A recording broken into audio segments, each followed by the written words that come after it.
Hey everyone, my name is Jenna and I am the marketing manager at Pulse Technology. And today I am joined by Kyle, who is the virtual chief information officer, also known as a vCIO. And we're going to chat about the current state of cybersecurity and what businesses can do to secure their networks and secure their data. So, Kyle, thank you for joining us. Um, why don't you tell people a little bit about what a vCIO does and how that pertains to cybersecurity? Sounds great. So, a vCIO, Virtual Chief Information Officer, is a dedicated IT executive who provides strategic IT leadership and consulting services to businesses. In terms of cybersecurity, a vCIO acts as a vigilant guardian, making sure that we're implementing proactive security measures to fortify digital defenses. In addition, vCIOs ensure that cybersecurity measures are up to date, and they act as the quarterback for regular risk assessments and advise on how to address identified risks. Okay, cool. Wow, that was really informational. So, as a vCIO, I'm sure that you notice these trends in cybersecurity, and especially because you're talking to a lot of the clients. So, what is the most significant cybersecurity threat that you see facing businesses today? Well, in today's landscape, businesses face a variety of significant cybersecurity threats, some of those in which take the form of ransomware, phishing and social engineering, malware, data breaches, denial of service attacks, supply chain attacks, and one of the biggest is insider threats. Interesting. Okay, so there's a pretty big scope there of things that companies need to be worried about. Right. And not only is it the amount of different types of attacks, but we're also talking about that threats have really evolved over the years. We can't just take an antivirus software off the shelf and say that that's good enough anymore. So, with the True. surge in AI, how can companies and businesses protect themselves from these not only a variety of different threats, but also the advancement of threats because of AI? You're spot on. Cybersecurity threats have evolved significantly over the past few years, particularly with the rise of AI. So, some key ways that businesses can handle these threats and why they've changed is through AI-driven attacks. They've created automated threats, advanced malware, enhanced social engineering to attack the human element. But to protect against this evolution in threats, businesses should adopt multi-layered cybersecurity strategies by utilizing AI as well to power their defenses. Make sure that they have regular updates and patching schedules. Empower their employees through training. Make sure that there are strong access controls in the environment. Make sure that data is encrypted. A solid incident response plan and regular security audits are huge as well. Simply by staying proactive and leveraging the advanced technologies in today's world, businesses can better protect themselves against the evolving landscape of cybersecurity threats. Wow. Okay. So there's a lot there that, AI can cause a lot of the problems, but it's also part of the solution as well. So it's just kind of keeping Right. up with that. Exactly. So as somebody who is obviously communicating with businesses all the time about their cybersecurity and IT needs, what would you say is the biggest mistake that you're seeing in terms of cybersecurity and their cybersecurity posture, and what should they be doing about it? Yeah. So one of the biggest mistakes that we notice companies make in their cybersecurity posture is over reliance on the technology while neglecting the human element. So some common pitfalls that companies fall into are just focusing solely on the technology versus the human factor. The lack of employee training is huge as well. Inadequate incident response plans when something does happen, failure to remediate patches and vulnerabilities, and simply ignoring the insider threats that pose within.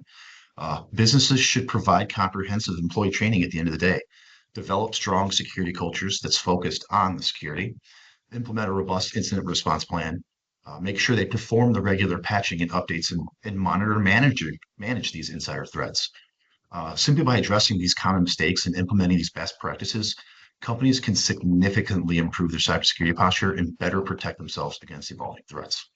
Okay. All right. So it's really kind of putting that base work down. I mean, technology is a boost, it helps, but it's really putting that base work down of the employee training and making sure every policy is updated and in place. Interesting. Yeah, Okay. So exactly. that kind of leads me then into my next question, which is With cybersecurity, and we're talking about employees being kind of a threat to people's cybersecurity, Yep. what are the implications of them working remotely or hybrid, and what can businesses do to be mindful of that?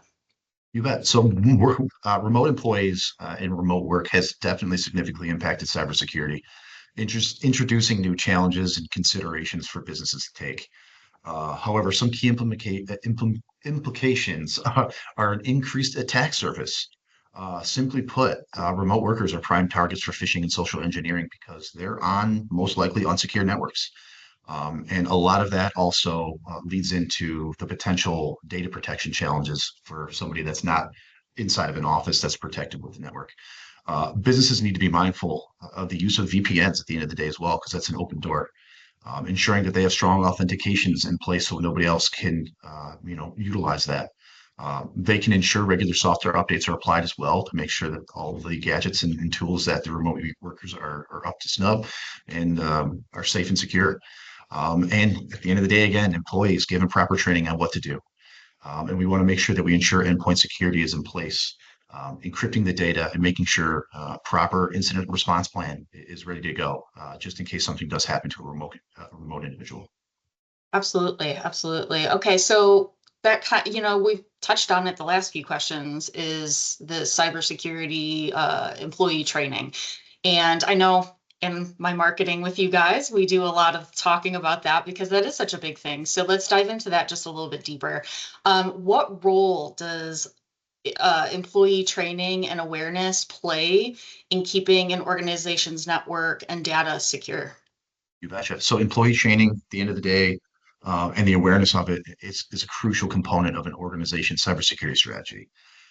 The key roles of employee training and awareness, it's simply put, they are the first line of defense, and that human factor is unfortunately always the weakest link.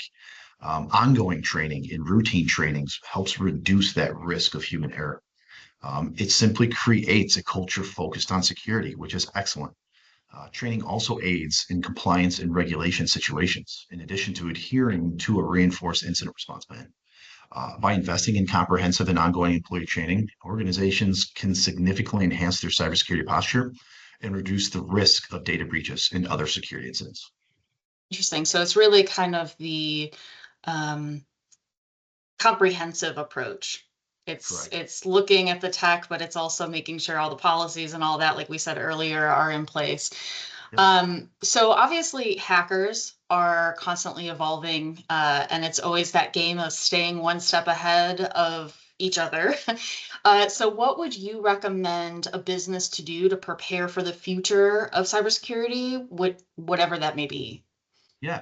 So to stay ahead of evolving cybersecurity threats, businesses need to adopt a proactive and comprehensive approach, like you just mentioned. Some of the key recommendations would be to adopt advanced technologies like artificial intelligence that use machine learning and end-to-end encryption to make things more effective, efficient, and more secure. Regularly update and patch systems. That's huge. I know it seems like a really small thing, but those vulnerabilities and those open doors will be eliminated when we make sure that we have that type of stuff and that type of operations in place. Implement strong access controls, make sure that the right people have access to the right things and vice versa. Enhance that employee training and awareness. Develop a robust incident response plan. I know we mentioned that time and time after again. We have to have that battle plan in case things happen. And simply put, monitor and secure the supply chain. And invest in cybersecurity insurance, and simply stay informed and adapt through the threat intelligence and make sure that you're continuously improving your scenario and going back and learning from mistakes and making yourself bigger and better. Oh, so you had mentioned cybersecurity insurance, and that is something that we're seeing a lot of industries either requiring or um, very much suggesting that companies get. And that kind of leads me into my next question of how can a business ensure that their IT environment is compliant with their particular industry regulations? Okay. So, ensuring IT compliance with industry regulations is crucial for protecting against sensitive data, and avoiding legal penalties and simply maintaining trust with clients and stakeholders. Some key steps that businesses can take are to understand relevant regulations that impact them. They can also conduct regular compliance audits. They can develop and implement policies and procedures. Employee training and awareness always comes back up, and the use of technology solutions to improve processes, establish a compliance team, and regularly review and update these compliance measures with that team to make sure that you guys, or businesses, I should say, are proactive and getting ahead of the game. Awesome. Awesome. So, drilling down then into a specific industry here. So, we hear a lot about, we've been talking a lot about the supply chain and third party providers and things like that. So when it comes to the industry like manufacturing or logistics, how can they secure their supply chain and third party providers from security risks? Yeah, securing the supply chain and third-party providers from cyber risks is crucial for industries like manufacturers and logistics companies. They can become more secure by conducting thorough vendor assessments, by establishing clear security standards, by implementing strong access controls, by instilling continuous monitoring and management of these tools and solutions and network, by providing that employee training, by developing a robust incident response plan, and by having a secure development life cycle. Cool. So it definitely seems like employee training is kind of a big thing. It is, yes. Like I said Um, before, it is definitely the weakest link in that chain. And you want to make sure that you take a lot of focus and time to correct that so that you can give your team the tools and knowledge to mitigate any risks that they might run into on a day-to-day basis. yeah, absolutely. And one thing I did notice that you mentioned was the access control, which we haven't really talked a lot about, but that's kind of interesting, especially when it comes to like third parties, is who has access and how much access do they have? That's Correct. important. Yep. All right, so before we end our chat, I want to shift gears here a little and talk about what happens if a company finds out that they have been the victim of an attack. We've talked about all the things that we want to prevent, but what happens that moment that they find out they have been a victim of a cyber attack or a ransomware attack? What are those initial steps that a business should take, and what should they avoid doing in that situation? You bet. So if a company has unfortunately just become a victim of a cybersecurity attack or ransomware attack, it's crucial to act quickly and methodically. Immediate steps to take are to isolate the affected systems. By doing so, we can go ahead and then have the time to assess the extent of the attack to see exactly what may have happened, how they got in, and what they may have done. You want to make sure that all of your backups are secure and safe. In addition, want to disable any maintenance tasks that are automated just to make sure that nothing is being replicated or spread across the Mm, environment itself. You want to inform your stakeholders. You never want to hide anything from them. And you want to make sure that you're contacting your legal and cybersecurity experts and report that to proper authorities. It's very important. Okay. okay. Big things that companies should do is make sure that they contact those proper authorities and experts before they pay any ransom. All right. Okay. You want to avoid using any tampered or infected systems that are in that environment until that forensics can begin. And like I mentioned just a second ago, never hide that breach. That's something that you want to go ahead and make sure that you always are upfront and honest and transparent with your stakeholders.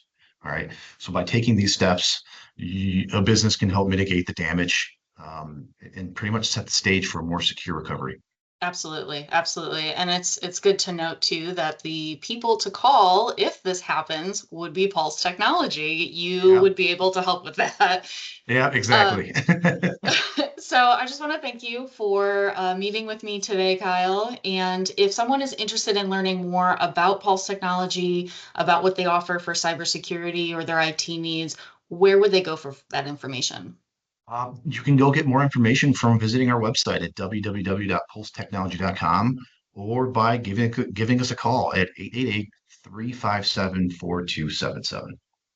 Awesome. And that phone number too is important that it goes to the main office. And even though we've got a Wisconsin, Indiana, and Illinois office, we will route you to the proper one. So Right. and you can also get specific information about those locations on the website that you mentioned. Thank you Exactly. so much. You're very welcome. Thank you so much for having me, John. Absolutely.